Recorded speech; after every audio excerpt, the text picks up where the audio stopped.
아직도 끝나지 않았다. 두 번의 사도광산 추모식. 그것을 보는 국민들의 마음은 아마도 이렇지 않을까 싶은데요. 사도광산으로 보는 역사와 외교 참사 이야기 두 분과 나눠보겠습니다. 이재정 더불어민주당 의원 그리고 박광일 역사작가 나오셨습니다. 두 분 안녕하세요. 네, 안녕하세요. 네. 의원님은 요즘 많이 바쁘시죠? 네, 뭐 모두가 굉장히 특히 더 바쁜 시대인 것 같아요. 우리 작가님도 굉장히 바쁘실 것 같고, 예. 네, 우리 진행자님도 특히나 더 바쁘실 것 같은데요. 네, 바쁜 것도 바쁜 건데 요즘 나라 경제가 너무 네. 어려워가지고 한국은행이 내년에는 경제 성장률 1.9, 뭐 내후년에 1.8을 했는데 우리나라가 1점대로 나온 거는 작년에도 1.4였거든요. 그러면 외환위기나 무슨 금융위기 아니면 1%대가 나온 적이 없거든요. 네. 근데 이렇게 연달아 나온다고 하니까 참 이 상황에서도 권력 투쟁을 하고 있는 뭐 이런 거를 보면서 국민들이 답답해 하실 텐데 어쨌든 어제 지금 외교부 관련해서 현안 질의도 네. 하시고 그래서 제가 그거는 뒤에 좀 여쭤보도록 하겠습니다. 네. 일단 오늘은 사도광산 얘기를 해야 될 것 같아요. 저희가 이 주제를 이제 제작진이 고른 이유는 여러 가지 현안들이 있잖아요. 물론 이제 한동훈 대표의 뭐 당 게시판 논란 뭐 이런 것도 중요하지만은 이 역사를 잊은 민족에게 미래는 없다. 뭐 이런 말이 있는 것처럼 이 역사 문제는 우리가 꼭 매듭을 꼭 짚고 넘어가야 된다 생각을 했습니다. 일본 사도섬에서 두 번의 추도식이 열렸어요. 굉장히 이례적인데 한 번의 추도식은 축제와 같은 모습이었고 다른 한 번은 급조된 모습을 보였는데 먼저 두 번의 추도식이 열린 계기를 좀 되짚어야 될 것 같습니다. 일단은 이쿠이나 정무관이 참석한다는 발표가 시작이 되었는데요. 이 과정을 좀 작가님이 설명해 주시겠어요? 네, 우리 정부에서는 이제 일본에서 정무관 이상의 그러니까 차관급 이상의 일본 고위 관료가 참석했으면 좋겠다라는 요청을 했고 거기에 대해서 이제 별다른 대답이 없다가 그 추도식 바로 직전에 알려온 이름이 바로 이쿠이나 정무관이었었는데요. 예. 이제 이 사람이 이제 교도통신에 따르면은 이제 야스쿠니 신사를 참배한 적이 있었다라는 점에서 거기에 이제 우리 어떻게 보면은 강제징용의 유족들이 참여하는 상황에서 거기에 같이 하는 것 자체가 불가하고 무엇보다도 그가 왔다는 것 자체가 이 추도식의 의미 전체를 완전히 왜곡할 가능성이 있다라는 생각에서 이제 큰 충격을 받게 되고요. 그래서 이제 우리는 거기에 불참을 하게 되니까 일본 정부는 일본 정부대로 그러니까 말 그대로 세계유산 등재를 축하하는 것과 같은 의미의 추도식. 거기에 비해서 지금 말씀하셨던 것처럼 우리 정부는 같이 할 수는 없으니까 급조된 그러니까 예전에 우리 강제징용 노동자들이 머물렀던 공간에 흔적이 남아있는 곳에서 조촐하게 그렇지만 조금은 초라한 느낌이 드는 어떤 추도식을 하게 됨으로써 두 개의 추도식이 만들어졌다라고 이제 알려지고 있습니다. 예. 일본에서는 한국 정부에 대해서 유감을 표명했어요. 이게 적반하장도 유분수지 뭐 이런 생각이 드는데 이 과정은 그러면서 이게 오보에 의한 것이었다. 애초에 그렇게 야스쿠니 신사를 참배한 적이 없다라고 주장을 했는데 보니까 정무관이 되고 나서 참배를 안 한 거지 그 이전엔 또 했던 거예요. 그러니까 그렇죠. 이거를 연속성상에서 봐야 되는 문제인데 일본이 그렇게 유감 표명하고 한국한테 이렇게 대하는 거 좀 의원님은 어떻게 보셨습니까? 일본의 유감 표명 이전에 그 예. 전날 외교부는 불참 사실을 알릴 때 그때 차라리 기자회견 방식이라든지 오히려 우리 정부가 공식적으로 유감 표명을 대국민 대언론에 했어야 마땅한다고 생각합니다. 예. 일본 정부에서 유감을 표하고 나니까 외교부에다가 마이크를 갖다 대겠죠. 이거 어떻게 보냐 그랬더니 우리는 불참하는 것만으로도 충분히 유감을 표한 것이다. 아주 강력한 유감이다. 이거는. 예. 그렇게 얘기를 하니까 우리 국민들은 늘 해석하는데 되게 강요를 당하고 있잖아요, 요새. 근데 사실은 일본 정부 이전에 일본 정부의 적반하장 이전에 우리 정부의 적합한 방식의 적절한 방식의 유감 표명이 그 전날 있었어야죠. 그게 없어지면서 예견된 수순이었다. 그렇군요. 그러니까 말씀하셨다시피 이제 기자회견도 기자들한테 이제 2시에 같은 날 2시에 이제 추도식 관련 브리핑 하려다가 5분 전에 취소를 해버렸어요. 그러니까 지금 이거 언론 보도와 그 동안에 나온 얘기를 보면은 우리가 이 추도식에 어떤 급이 되는 차관급이 오기를 원했고 그래서 차관급이 오네 안 오네 그거를 가지고 실랑이를 벌이다가 차관급이 오기로 했고 그런데 야스쿠니 신사 참배 이력이 있는 거를 가지고 이러다가 더 큰 문제가 생길 것 같으니까 그냥 기자회견을 우리나라 기자들을 상대로 외교부 출입 기자들을 상대로 기자회견을 취소해버리고 뭐 이런 과정이었던 거죠. 그러니까 이게 좀 어떻게 보면은 보통의 이제 국민으로 볼 때는 조금 이해하기 어려운 부분이 외교부라는 그 정부, 그러니까 조직이 가장 중요하게 생각하는 게 여러 부분에서 어쨌든 의전과 관련돼서 행사와 진행된 사전 내용을 정리하는 부분이거든요. 그러니까 예. 막상 외교적인 행사는 모두 정비가 되고 나서 우리 측의 인사라든지 아니면 우리 측의 뭐 주요 관리들이 참여를 하게 되는데 그러면 이런 부분들에 대해서 사전 조율이 전혀 이루어지지 않은 상황에서 통보를 받았다는 것 자체가 굉장히 큰 의미가 있고요. 무엇보다도 이 사도강산 문제는 그 군함도를 포함했던 이제 메이지 시대의 산업 유산 그 세계유산 등재 이후에 한국 사람들이 굉장히 많은 관심을 가지고 있었고 한때는 이 사도 광산을 등재하는 것 자체를 반대해야 된다라는 얘기가 나온 상황이었기 때문에 그 어떻게 보면은 이루어지는 어떤 후폭풍이 굉장히 클 수 있는 문제임에도 불구하고 이렇게 진행이 된 것들에 대해서는 조금은 납득하기 어려운 부분들이 있는 것도 사실입니다. 의원님한테 네. 여쭤볼게요. 이게 이제 외교통일위원회 소속이시니까 이런 것들 잘 알 텐데 일단 외교 관례상 이런 것들은 사전에 다 조율이 되고 상대방국에 대해서 통보도 해주고 협의도 하고 이게 돼야 되는 게 일반적인 외교적 관례 아닌가요? 너무 당연한 거죠. 사실 사도강산 등재를 동의해 줬을 때부터 그러면 어디까지 우리의 협상의 룸이 있는지를 국회가 계속 물었거든요. 국민들이 계속 물었거든요. 그 부분에 대해서 명확하게 밝히지 않은 외교부였어요. 예정된 수순의 참사였고요. 그리고 무엇보다 제가 다른 경로를 알아보니까 우리 유가족분들 가셨잖아요. 예. 실무자들 함께 갔는데 비행기 타고 내려가지고 기사가 떠서 알았답니다. 얼마나 저는 그 두 번의 추도식 과정에서 그 유가족께서 서 계신 그 내용의 소박함보다 그 참담함보다는 그분들이 일본 땅에 도착하셔서 느끼셨을 그 모욕감 그다음에 정부가 존재하는지 국가가 존재하는지에 대한 그런 불안함들이 그 사진을 보면서 더 느껴졌습니다. 비행기 도착해서 비행기 모드에서 다시 와이파이를 연결하는 순간 등장한 불참 소식. 예. 예, 얼마나 황당했겠습니까? 그러니까 일본의 추도식은 24일 날 열렸고 우리가 지금 이렇게 불참을 결정한 네. 거는 23일. 네, 그리고 바로 유가족들은 이제 가가지고 현장에 가가지고 이런 일들이 벌어졌다. 야스쿠니 신사 참배를 했던 이력이 있는 사람이 와서 이 추도식을 주도한다라는 걸 알게 됐고 불참하게 된다는 사실을 불참하게 우리 된다는 정부의 불참 의사를 예, 그렇군요. 땅에 도착해서 알았다는 것도 정말 준비 안 된 외교부죠. 우리가 정상외교 때 흔한 이제 이런 걸 왜 실수하지 싶은 준비되지 않은 그 결례나 참사들을 많이 보지 않았습니까? 네. 그런데 이것 같은 경우는 국회가 뭐 진짜 귀에 뭐가 박힐 정도로 저희가 지적했던 내용이고 심지어 한 달 전에 일본 뉴스바를 통해 가지고 추도식이 한 달쯤 뒤에 있을 거다라는 얘기가 보도가 됐을 때도 예. 국회가 확인해도 확인도 안 해줬거든요. 사실 그쯤에 외교부는 어느 정도는 정보를 가지고 있었을 걸로 보입니다. 근데 계속 뭐 소위 협의라고 하는 게 협상의 공간이 처음부터 없었으니까 아무것도 진척 안 되고 있으니까 제가 어제 현안 질의 때 물어봤어요. 국회하고 상의를 하면 우리라도 의원 차원에서 힘을 싣고 국민 차원에서 힘을 실어서 제대로 된 추도식을 부족한 딴 할 수 있지 않았을까라고 얘기했는데 언뜻 그 여당 의원하고는 상의한 것처럼 얘기를 하더라고요. 뭐 여당 의원하고조차 상의 안 해도 어이가 없지만 여당 의원들에게만 공개한 것도 저는 납득할 수가 없는 거죠.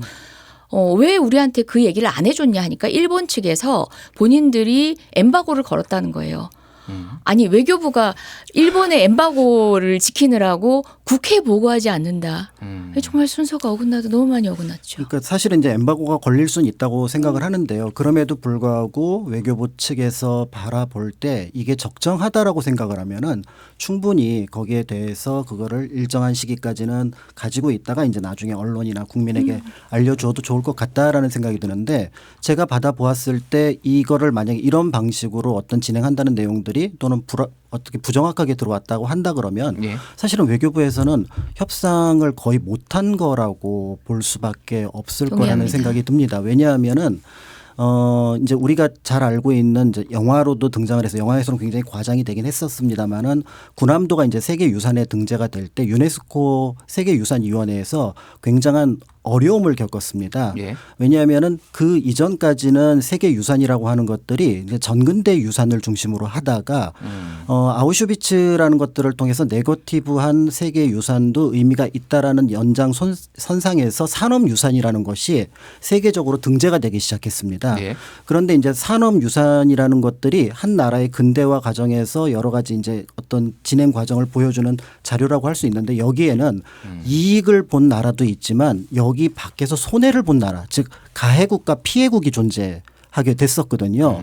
근데 그런 부분들을 유럽에서는 좀 어떻게 보면은 좀 이렇게 잘 무마해서 풀어갔던 게 있습니다. 예를 들어 졸페라인 탄광 같은 경우 독일에서 했었지만 유대인들이 이제 강제로 노동을 했다는 부분들을 거기에 이제 밝힘으로써 그게 이제 등재가 됐었는데 군함도를 포함했던 메이지 시대 산업유산이라고 하는 건 한국과 일본이 첨예하게 부딪혔거든요. 예. 그러니까 여기서 세계유산위원회에서 어떤 내용들을 이제 정리를 하게 되냐면 만약에 이 가해국이라는 것이 있고 피해국이라는 것이 있을 때 이 둘이 합의되지 않으면 향후에 산업유산은 등재하지 못한다. 그러니까 먼저 합의를 하고 당사국 간에 합의를 하고 그리고 나서 후에 등재하는 원칙이 그때 만들어졌습니다.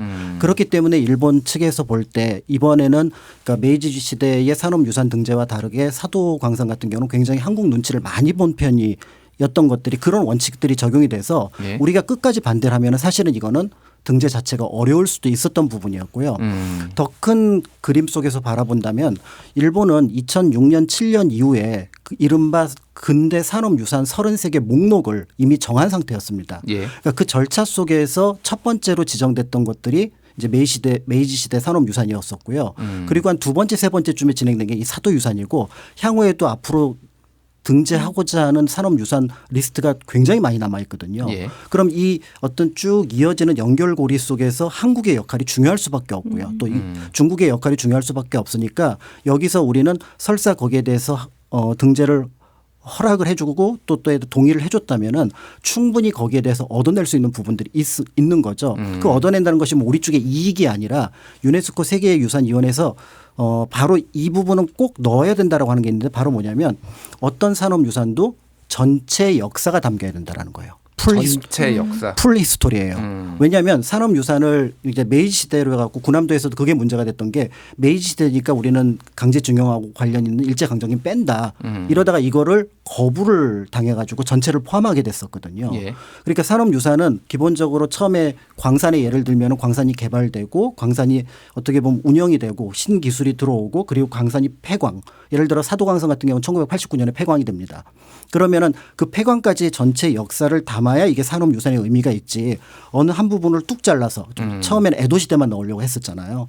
그럼 이게 무슨 산업유산이냐 이런 의미를 가지고 있는 거고요. 그래서 전체를 풀 히스토리를 넣어야 된다는 거예요. 그럼 풀 히스토리에 당연히 끝에 부분에 뭐가 있냐면 1939년부터는 강제징용 문제가 있으니까 우리 조선 노동자 한인 노동자들에 대한 부분들이 거기에 당연히 들어가야 되는 거니까 네. 그거는 우리가 뭐 한국이라서 요구를 하는 것이 아니라 제3국이라고 하더라도 그 내용은 들어가야 된다라고 요구할 수 있는 부분이 충분히 있었던 거죠. 그 등재된 예. 것 자체는 에도 시대 이긴 합니다. 에도 시대 것만 등재가 된 거고 똑같은 이제 그 광구 안에서 이렇게 굴이 있는데 한쪽만 등재된 거고 한쪽은 거의 버려지다시피 네. 이제 우리 조선인 노동자들이 가가지고 고생했던 공간은 이제 지정되지 않은 공간이긴 한데 그렇다 보니까 뭐 불도 조명도 다르고 다 그래요. 그렇지만 분명히 유네스코 위원회에서 주문한 것은 전체 역사가 유산 등재 과정에서 이야기되고 시민들에게 전달될 수 있도록 하라는 부분이었고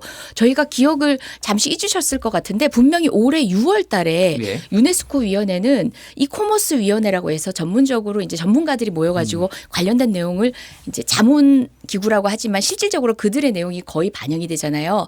거기에서 등재 보류 결정이 났습니다. 6월 달에요. 아, 그래요? 근데 불과 한 달 만에 그렇죠. 후루룩 해가지고 우리 정부가 협조해줘서 된 거죠.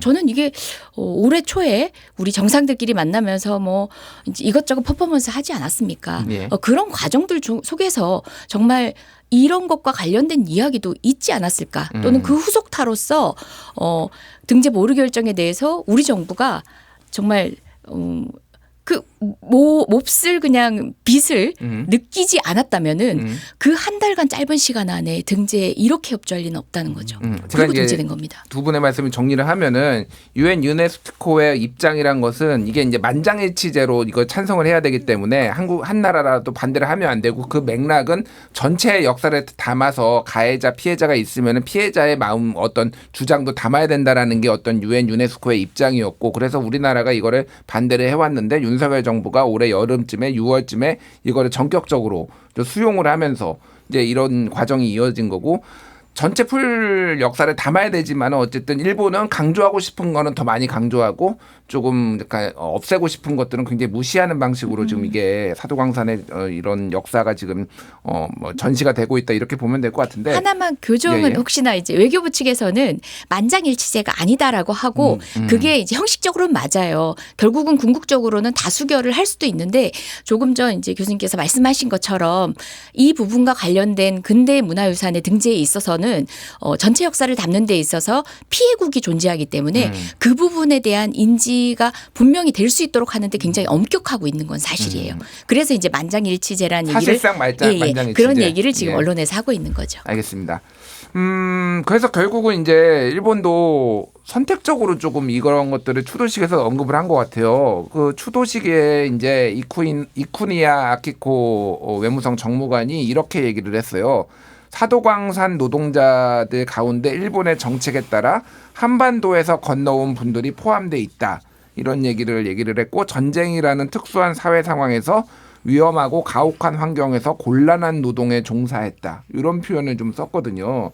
그러니까 이제 강제동원이라는 표현도 없었고, 그러니까 이렇게 가혹한 환경에서 곤란한 노동이라고 이렇게 뭐 애둘러서 굉장히 표현을 했고 또 사죄나 유감 표현이 좀 없었던 것 같아요. 어떻게 보셨습니까, 작가님은? 네, 그러니까 이제 이게 그 내용상 놓고 보면은 뭐 최선을 다한 것처럼 느껴지지만 사실은 역사적인 맥락에서 보면은 가장 중요한 몇 개의 낱말이 빠져 있습니다. 이제 첫 번째는 바로 뭐냐면은 한반도에서 온 많은 분이 누구냐라는 거예요. 이 사람이 일본인이냐 한국인이냐라는 게 굉장히 중요합니다. 예. 한국 정부의 입장은 1945년 광복 이후부터 1965년 한일 기본조약까지 1905년 을사늑약 1910년 국권 침탈의 모든 것이 무효이기 때문에 1910년부터 1945년까지 모두 한국인으로 인식을 하고 거기에 따라서 일본 정부와 협상을 해왔습니다. 예. 그러니까 여기서 한반도에서 온 많은 분이 그냥 일본 영역 안에 있는 사람이냐 아니면은 다른 국적을 가진 사람이냐 현재 법상에서 이게 이제 중요한 부분이 되는 거고요.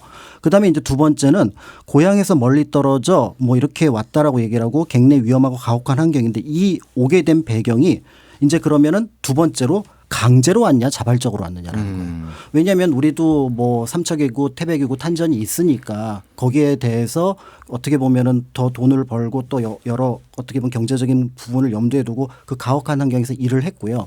실제로 우리가 이제 일제강점기 강제 동원과 관련해서 광산 문제에서 굉장히 어려운 것 중에 하나가 뭐냐면 예.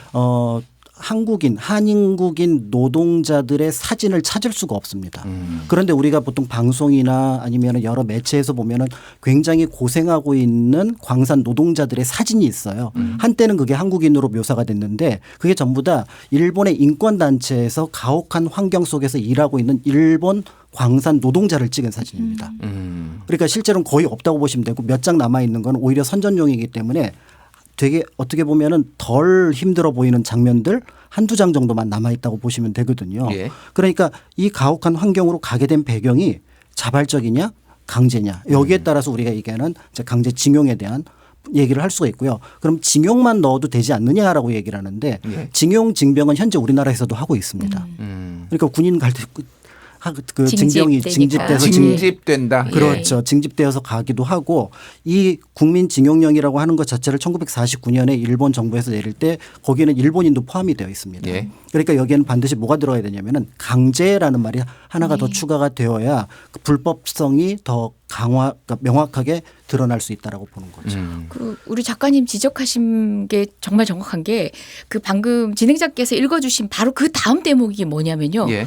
이러한 우리 선조들의 노력과 희생을 바탕으로 하여 이 유산은 이렇게 나옵니다. 앞에 있는 모든 분들은 일본 국민들입니다. 아, 그렇네요. 그 다시 한번 맥락이. 꾹 찍어서 확인을 시켜줍니다. 그래서 뭐 외교부가 별별 얘기를 다 하지만 그 발언문 자체에 강제가 들어있지 않다뿐만 아니라 우리 선조를 그냥 일본 국적으로 묶어놓은 것으로 보이는 그 발표문에 외교부도 딱 했던 것도 사실인 겁니다.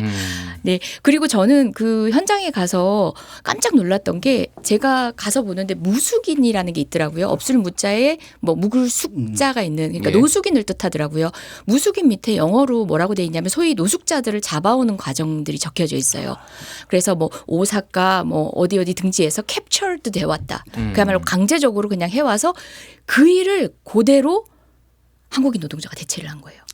또는 그들과 같이 하고 있었던 거예요. 그러니까 그 강제성이라는 게 그런 맥락 안에서도 딱 읽히더라고요. 얼마나 열악한지. 근데 비웃고 있어요. 우리 정부하고 약속했던 전시물이라고 해놨던 그 바로 옆에다가 상장 받은 거 전시해놨어요. 노동 환경이 얼마나 좋았는지. 아픈 사람들을 얼마나 노동자들의 요구에 따라 잘 치료했는지. 아, 그 대해서. 전시실에 그게 전시실 같이 바로 옆방에. 바로 옆방에. 예, 바로 옆방인데 아. 사실은 거의 뭐 그 전시실 두 개는 그 아이카 박물관에서는 거의 골방 수준으로 그 다락방 수준으로 떨어져 있어요. 한 건물도 아니에요. 한참 길 따라 가야 있는 건데 거기에 바로 옆에 상장을 붙여놨어요. 노동자들 대우 잘했다고 놀리는 것 같았어요. 그렇군요. 그러니까 이게 이제 다시 좀 거슬러 네네. 올라가면은 결국은 첫 협상을 잘못했다라는 얘기가 나오잖아요. 당시에 이제 지금 중앙일보 기사 제목이 이런 거예요. 1. 사도관 광산 사면타 뒤통수 정부 안일함이 화 불렀다라는 건데 사면속이라는 게 강제 노역 문구가 실종된 전시관 설치와 추도식 명칭 관련 강제성 희석 시도 그렇고 야스쿠니 참배 이력 전력의 인사의 파견 이게 사면타로 맞았다라는 얘기거든요. 그럼 처음에 협상을 지금 잘 못했다 결국은 그때 뭔가 매듭을 잘 짓지 못하고 뭔가 우리가 요구하는 것들을 제대로 반영을 할 수 있게 얘기를 못했다라는 건데 제가 이제 그때 당시에 좀 이렇게 언론 기사들을 보면은 강제 노역이라는 단어를 놓고 이게 이제 합의문이라는 게 존재하지를 않았고 일본 측하고 한국 측하고 각자 언론에 다른 게 나와요. 일본의 언론에서는 강제 노역이라는 문구를 빼기로 했다라는 게 일본의 뭐 요미우리라든지 주요 언론에 나오고 우리는 그런 말 한 적이 없다라는 게 막 나오고 이 과정을 좀 어떻게 의원님은 좀 보셨나요? 그 외교부 장관도 뭐 명시적으로 이제 이야기했어요. 지금 아베 정부 이후부터는 강제라는 표현을 쓰는 거에 있어서 일본은 그건 절대 불가능하다고 이야기해왔다. 그렇기 때문에라고 얘기하거든요. 네. 그렇기 때문에라고 이야기하는 것 자체로 봐서도 이미 협상하던 당시부터 그 말을 넣기 위한 노력을 안 한 것이 아닌가. 이제 기대조차 안 한 것이 아닌가라고 생각하고 있는 거고요. 그런데도 또 이상한 건 이제 아마 언론을 통해서 보셨겠지만 그런 얘기를 해요. 이제 강제에 대한 요구를 했었고 일본이 거절했다. 그러니까 명시적인 그 절차가 등재에 동의하기 직전에 있었던 걸로 보이는 외교부 문서가 저희 방이 확보해서 언론에 공개를 했거든요. 예. 그리고 보통 좋습니다. 처음부터 그냥 강제에 안 넣으려고 국가가 동의한 것만 해도 어이가 없지만 요구를 했어요. 근데 명시적인 거절을 했어요.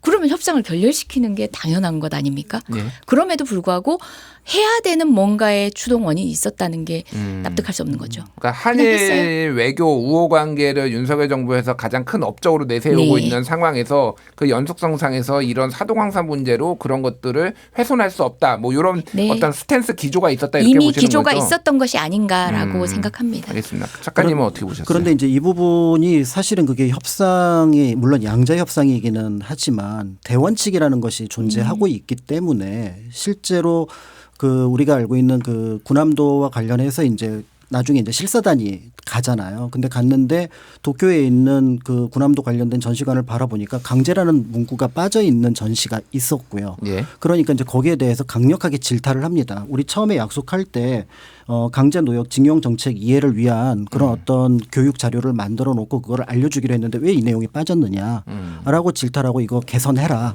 라고 얘기를 했다라는 거죠. 그러면은 그때 그런 개선의 요구가 유네스코에서 있었다라는 것들은 향후에 사도광산에서는 그게 양자 관계를 통해서 우리는 그러면은 누구를 조금 빌리면 되냐면은 유네스코가 이렇게 하라고 하는데 이게 원칙인데 이거를 좀 넣어주면 이걸 넣어야 되는 거 아니냐라고 충분히 요구할 수 있지 않았을까. 이게 이제 양자 관계라고 보는 것이 아니라 원칙론상으로 얘기할 수 있었던 걸로 보여지고요.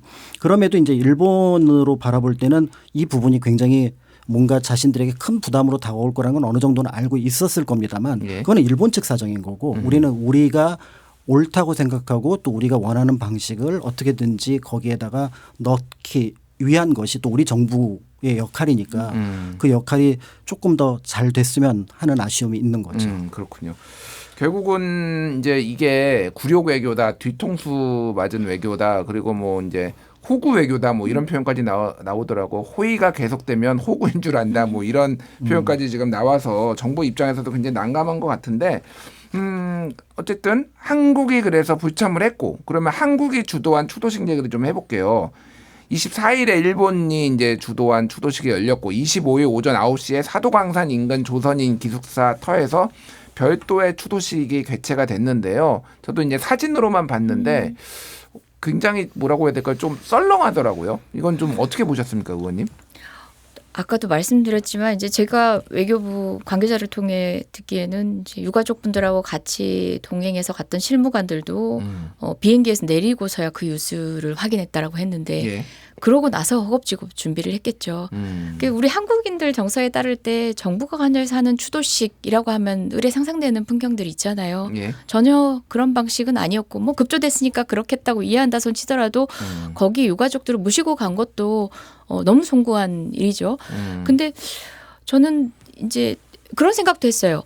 물론 이제 참배를 하고 오는 건 별도로 해서 추도식이라는 이름을 차라리 붙이지 않고 일본 정부에게 우리가 단호하게 요구해서 그러면 정부가 주최해서 추도식을 하겠다라고 하고 별도의 협상을 통해서 그 공간에 우리가 좀 당당하게 가서 그럼 정부가 추도식을 제대로 하는 건 어땠을까?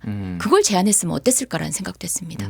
일본 정부는 우리 정부의 어떤 입장 그리고 우리 시민사회의 목소리가 들어간 그런 행사가 개최되는 것들을 또 반대하거나 방해하겠죠. 하지만 그런 부분에서 정부가 다시 한번 국민의 자존심을 챙겨줬으면 하는 생각이 드네요. 예. 외교부는 이렇게 자체 이제 우리나라 추도식을 열면서 자체 추도 행사는 과거사에 대해 일본 쪽과 타협하지 않겠다는 정부의 확고한 의지의 표현이다. 이런 표현도 썼어요. 작가님은 좀 어떻게 보셨습니까? 네, 제가 보기에는 일단은 그 추도식 그림은 좋아 보이지는 않았습니다. 약간 조촐하다 못해 좀 초라한 느낌이 들기는 했었는데요. 근데 조금 안타깝긴 하지만 그럼에도 일본 측에는 강력한 압박으로 작용할 가능성은 충분히 있어 보입니다. 왜냐하면 이제 그런 기사들이 왜 한국 정부가 여러 가지 어떤 국력이라든지 이런 걸로 볼 때 저 정도의 주도식을 저기서 했을까라고 예. 하는 것들은 이제 원인 결과를 뭐 외신들이 좀 따져보긴 하겠습니다만은 그 본질적인 내용들에 조금 더 접근할 가능성이 있고요. 그럼에도 이제 조금 더 아쉬운 부분들이 있었다고 한다 그러면 그 니가타 일대 보면은 사도와 조선을 잇는 모임이라고 해서 이미 오랫동안 그 광산 노동자를 위한 위령제를 지내해 왔던 시민단체들이 있습니다. 그러니까 2022년만 하더라도 조선인 강제동원이 배제된 세계유산 등재의 유감을 표하는 추도식을 현지에 있었던 일본인들이 가졌었습니다. 예. 그렇다면 어떤 그런 일본 시민단체들과 함께 했었더라면 조금 더 보편 타당한 가치를 확보할 수 있지 않았을까 하는 아쉬움이 있기는 하죠.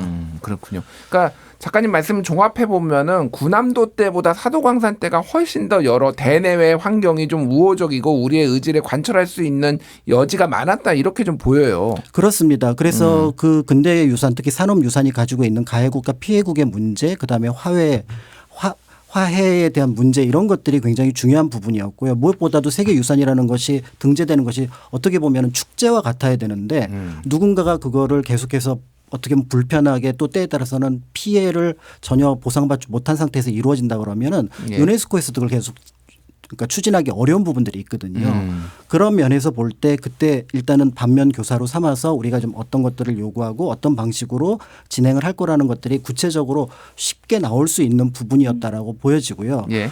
군함도 같은 경우는 또 한편으로 메이지 시대의 산업유산이라는 게 전국에 흩어져 있는 10몇 개를 지정을 20몇 개를 지정을 했습니다. 예. 그중에 이제 8곳인데 강제징용과 관련된 곳이었었는데 근데 이번은 사도라고 하는 니가타라고 하는 세 개 그러니까 광산 안에 사도 안에 이제 3개 있는 광산 지역이었기 때문에 조금 더 지역이 좀 축소되어 있었고 거기에 이제 조선인과 관련된 여러 흔적들이 많이 남아 있었다는 점에서 그리고 또 거기에 대한 연구들이 비교적 이전부터 이제 조금 더 경각심을 갖고 이루어졌다는 점에서 자료도 좀 있는 편이었거든요. 그런 어떤 현대의 어떤 연구자들의 역사학자들의 어떤 자료를 조금 더 참고를 했더라면은 조금 좀 그 내용들을 좀 풍성하게 그리고 우리가 원하는 방식으로 만들어갈 수 있었을 거라는 아쉬움이 있는 거죠. 알겠습니다. 이 아까 전에 그 일본 쪽 얘기를 해주셨는데 일본이 좀 당황한 것 같기는 하더라고요. 네. 보니까 진짜로. 그러니까 윤석열 정부의 조금 우호적인 이런 스탠스가 계속 이어졌는데 갑자기 이게 조금 그동안에 일본 입장에서 보면은 약간 튄다 이런 느낌을 좀 받았을 수도 있고 뭐 제가 일본 전문가는 아니지만은 그 관심이 많아서 그동안 봐왔던 바로는 일본은 한국 정부에 대해서 굉장히 불신을 가지고 있는 게 뭔가 일본 입장입니다. 이거는 그러니까 약속을 했다가도 국내 정치가 좀 한국의 국내 정치 대통령이 좀 우호적이지 않으면 갑자기 반의를 들고 나와가지고 한다든지 뭐 이런 대통령이 예를 들면은 예전에 이명박 대통령이 굉장히 일본에 우호적으로 하다가 갑자기 독도를 방문해가지고 갑자기 뭐 이렇게 반전을 꾀한다든지 이런 식의 정치에 대해서 굉장히 좀 그 반감을 가지고 있더라고요. 일본 쪽에 이제 네네. 정가에서 보면은. 그런데 이거를 약간 그런 기류로 읽은 게 아닌가. 그러니까 윤석열 대통령 지지율도 굉장히 낮고 그러니까 그래서 굉장히 좀 당황한 것 같으니까 한일 외교가 또 이 사건이 일어나고 바로 만나가지고 외교 장관들이 추도식으로 관계에 영향이 없기를 바란다. 이런 식의 또 약간 무마하는 이런 게 좀 나왔어요. 어떻게 보셨습니까, 의원님은? 일단 뭐 아까 호구 외교라고 했잖아요. 네. 이제 기대치가 점점 높아졌던 거죠. 이 정도도 안 바래 정도 됐어요. 심지어 저희가 강제동원 문제, 제3자 변제 문제 나올 때 있잖아요. 그때 그게 이루어지기 직전까지 일본 정치권 아무 말도 없었어요. 그 이유가 굳이 한국 정부가 나서서 왜 그러지? 이걸로 법률적 문제가 종결되지 않는데 제가 정확하게 일본 정치인으로부터 들은 얘기입니다. 그러니까 굳이 말을 보탤 필요가 없어요. 한국이 알아가지고 시쳇말로 말아서 오겠다는데 그냥 조용히 숨지고 기다리고 있었어요. 그 뒤부터는 호구 외교가 시작된 거죠. 그러니까 기대치를 더 높여놓은 상황에서 갑자기 이제 뭐 비틀거리니까 이제 꿈틀거리니까 또 이제 방금 얘기하신 것처럼 이제 한국 정부의 그런 정치적 성향에 대해서 얘기할 수는 있지만 근데 저는 약간 사례는 다른 게 이명박 정부야말로 우리 정부가 취하고 있던 투트랙을 괜한 방식으로 좀 이질적으로 튀었거든요. 예. 우리 정부는 은근히 투트랙을 굉장히 잘 관리해 왔습니다. 우리나라 대한민국 정부는. 그리고 역사 문제에 있어서는 투트랙이라고 하는데 절대 타협하지 않았고. 예. 근데 이명박 정부가 느닷없이 튀다가 또 느닷없이 타협합니다. 이게 오히려 이제 일본 정부에서 당황스러울 모습이고 다만 최근에 일본 정부는 강제동원 문제 그 해법을 일본 정치권에서 아무 목소리 안 내고 기다렸을 때는 대한민국 정부는 정부가 좀 바뀌는데 이게 윤석열 정부가 이렇다고 해가지고 향후에 어떻게 될까에 대한 고민이 일본 정치권에서는 이미 있었습니다. 우리 외교부보다 똑똑했던 거죠. 그런 기류는 분명히 있었습니다. 그렇군요. 자, 어제 이제 28일 어제 국회 외교통일위원회 전체 회의가 열렸어요. 그래서 지금 뭐 여야 할 것 없이 이 문제에 대해서 굉장히 좀 비판적인 목소리를 많이 냈습니다. 윤상현 국민의힘 의원도 똑같은 식으로 2번 영거푸 당했다. 일본의 선의에만 기댔다. 뭐 이렇게 해서 일본의 빠른 조율을 통해 추도식 날짜를 연기하는 등 조치가 있어야 됐다. 뭐 이렇게 얘기를 했거든요. 이재정 의원님 뭐 그 언론 기사도 저로 봤는데 굉장히 눈에 띄었는데 책임 문제를 조태열 외교부 장관한테 책임 문제를 좀 물어보셨어요. 그러니까 어떤 책임이라도 지겠다 장관이 대답을 한 거죠. 네. 그래서 제가 그 직을 이야기하는 거냐 그랬더니 그것까지 포함한 문제이다. 뭐 보통 그때 장관들이 하는 얘기가 인사권자에 이렇게 얘기하잖아요. 비슷한 취지로 얘기를 하시더라고요. 스스로 밝히실 의향은 없냐라고 했더니 포함된 얘기다. 이렇게 얘기를 했습니다. 그래서 이 사건에 대한 국민적 관심이나 사안의 심각성은 알고 있는 것 같다. 근데 조태열이라는 장관의 개인을 이제 역사를 이제 외교관으로서 역사를 한번 거슬러 올라가 보면 군함도 합의에 또 관여했던 사람이거든요. 어쨌든 강제라는 말 이끌어냈던 협상에 어떻게 보면 성과를 이뤄낸 또 주역이기도 해요. 예. 그러니까 본인 나름대로의 근데 좀 천착해 있었어요. 당시에는 부도움을 받았다는 거죠. 약속만 가지고 있다 보니까 이번에는 현찰을 받아야 된다만 연연하고 있었던 거예요. 그러니까 전체판이 안 보였던 거죠. 근데 알고 봤더니 그것도 현찰이 아니었다.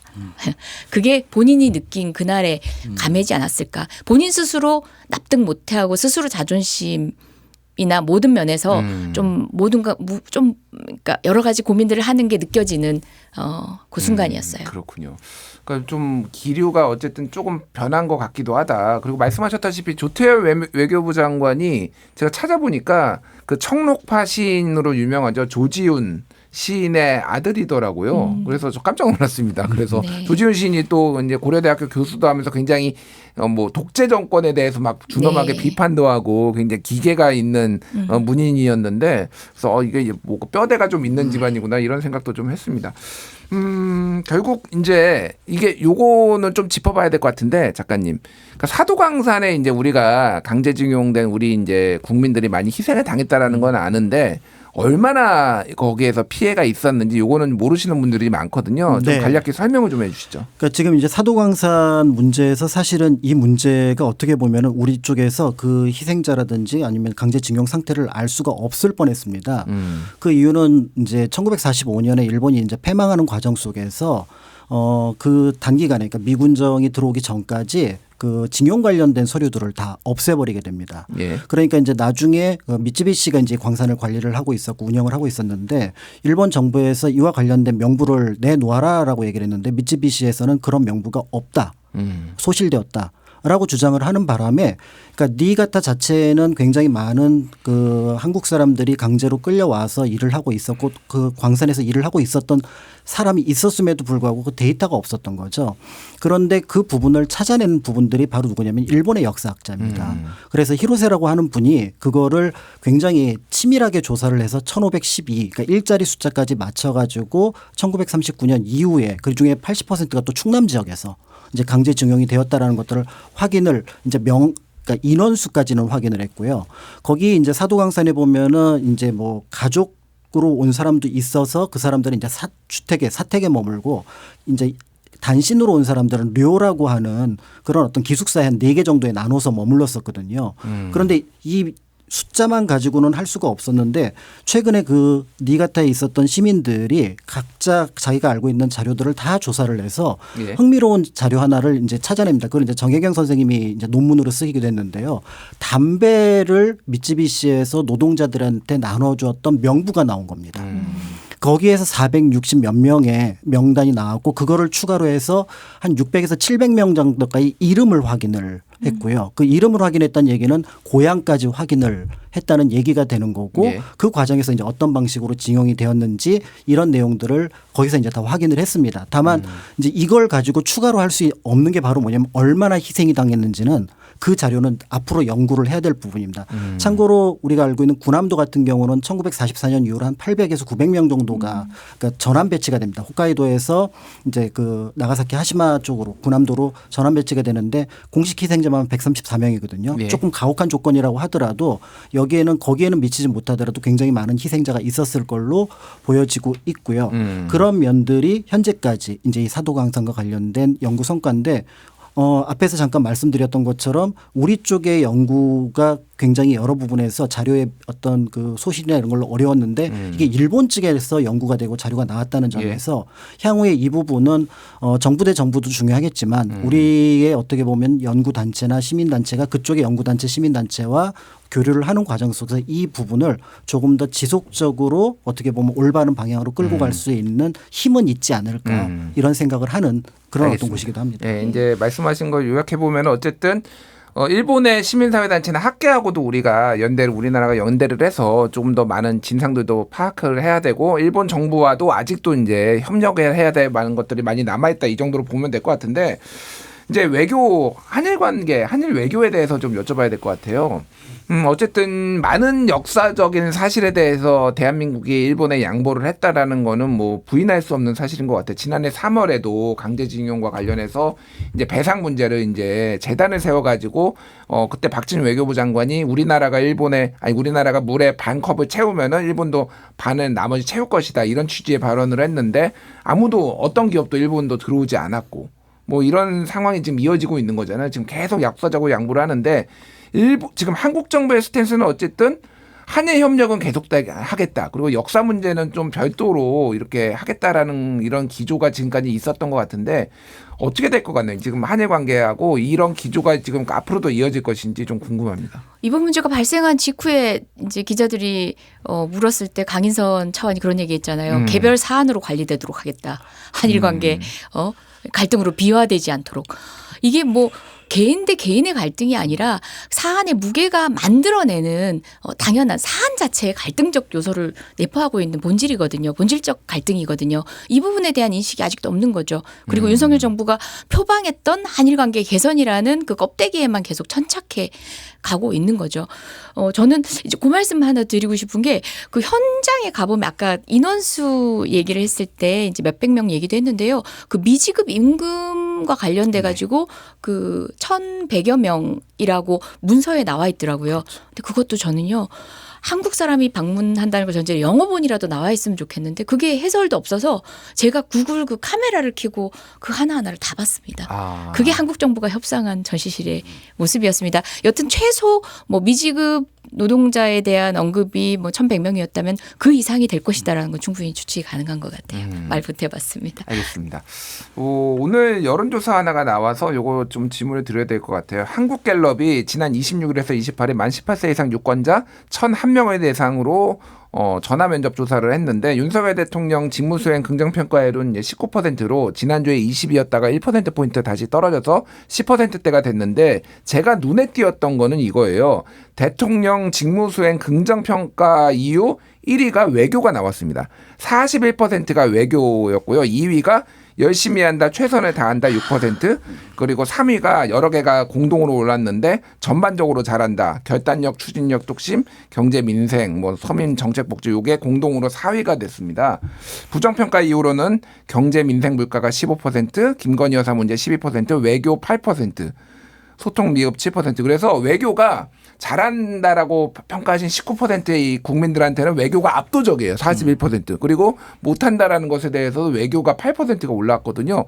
이건 좀 어떻게 봐야 될까요? 작가님. 저는 사실 이제 외교와 관련해서는 전문가도 아니고 정보도 제한적이기 때문에 잘 알 수는 없을 것 같은데요. 저는 일본에서 지금 사도광산 부분은 이걸 외교 문제로 봐야 될지는 조금 고민이 됩니다. 그러니까 이제 그 외교라고 한다 그러면은 예를 들어 뭐 유럽 아니면 뭐 아프리카, 아시아 여러 나라들하고 이제 외교의 어떤 여러 가지 협력이라든지 아니면 또 경쟁도 하고 이런 과정에서 일본도 그 범주 안에 이제 들어갈 것 같은데 거기서 약간 독특한 케이스가 바로 뭐냐면 예를 들어서 우리가 미국하고 역사 문제를 이렇게 다툴 일은 없을 거라는 거죠.